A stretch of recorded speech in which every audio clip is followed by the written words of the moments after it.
is the 10-year anniversary of Security Council Resolution 1325, which was really a historic landmark for women. And so I keep thinking as I'm listening this morning to stories of injustice and violence and inequality that someone said, you know, the true test of brilliance is being able to hold two opposing ideas in your mind at the same time. And so on the one hand, I'm thinking it's true. Horrible injustice and inequality.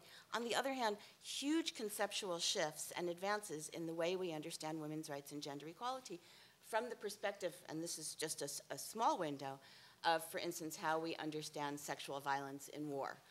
And if you think about Security Council Resolution 1325, which was passed in 2000 on women, peace, and security, which basically said that women and men experience violence, war differently, and that women and girls need different protection and special protection, and that women have a right, and this is very important, have a right to be at the tables where decisions are being made about how to deal with war. And after 7, 8 years of 1325 with really absolutely abysmal implementation, I mean, I don't think there's any Security Council resolution in the world that has the constituency that 1325 has on the ground, women. But as far as the implementation by governments, by Security Council members, I think year after year we gathered to commemorate in the Security Council, and we saw the numbers, and people talked about tracking. The numbers got worse and worse. UNIFEM did, for instance, a review of 24 peace agreements that have been signed over the past 15 years. 2% of signatories are women.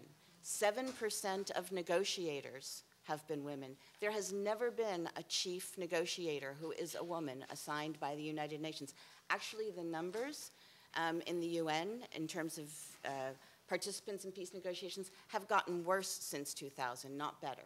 So the calls to account, I think, are absolutely crucial, and that is one of the mantras we're using for 2010 is we have to be counting.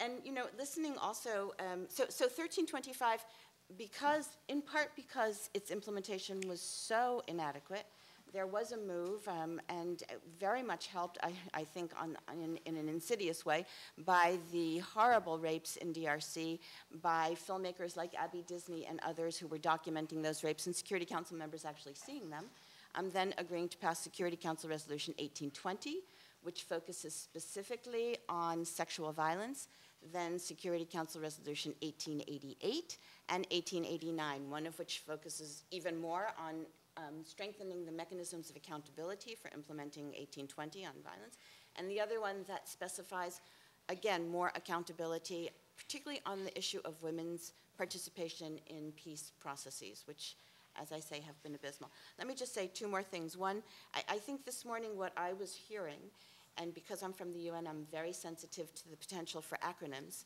is justice, the need for justice, the need for accountability, and the need for money, right? So that would be jam. We have to jam, and we have to jam loudly for the things that we need. The issue of impunity is absolutely crucial. Right now, the incentive for perpetrators is very high because the more they perpetrate, the more likely that they will be rewarded with a place at the peace table. The people who are advocating and working for peace, and UNIFEM has supported scores of women's coalitions in Burundi, in DRC, in Afghanistan, in Timor, to make their way to peace negotiations and sit outside as observers, waiting, lobbying from the outside, because they can't get to the peace table. They can't get to the donor conferences. They can't get inside the room, because who gets into the room are the perpetrators. That are who the legitimate interlocutors are. So we have to make sure that we can change those incentives.